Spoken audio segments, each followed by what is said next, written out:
When did it really begin?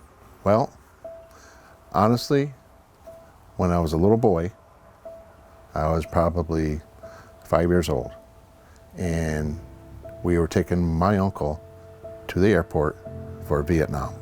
A dream that started on a farm in St. Lawrence County. At 20 years old, Rodney Chase joined the military, enlisting in the New York National Guard in Ogdensburg, which sent him all over the world. People think, being in National Guard, you don't go anywhere. Well, that's not true. I not only have been on state active duty throughout New York State. We were involved in Chipper 99 when the tornado hit Syracuse. Search for Hardy Allen, I was involved in that.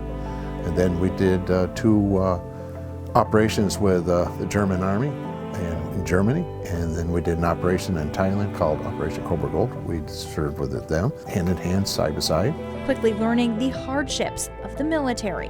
My first deployment was a hard one. It was in 2004 in Iraq. We're constantly doing missions, and you never knew what was going to happen. And but just the fact of being away from home, being away from your loved ones, it's hard on anybody. But this didn't stop Sergeant First Class Chase. I had a guy that was in the National Guards told me when I met that first 10-year mark, he said, so you're at the top of the hill. Because I was thinking about getting out then. He said, you're at the top of the hill. He said, think of it, you're on a downslope now, down to 20 years. And I thought at 20 years I was done. Which is not what happened.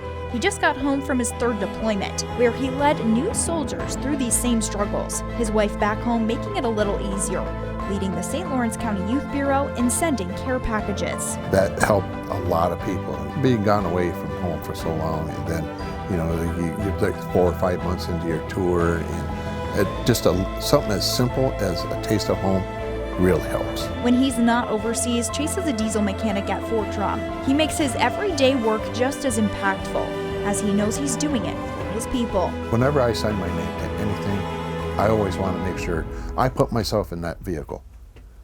Do I want to drive that vehicle? I always make sure my job is done correctly. Learning values and standing behind what you believe and being held accountable for what you do. But now he's getting ready to retire.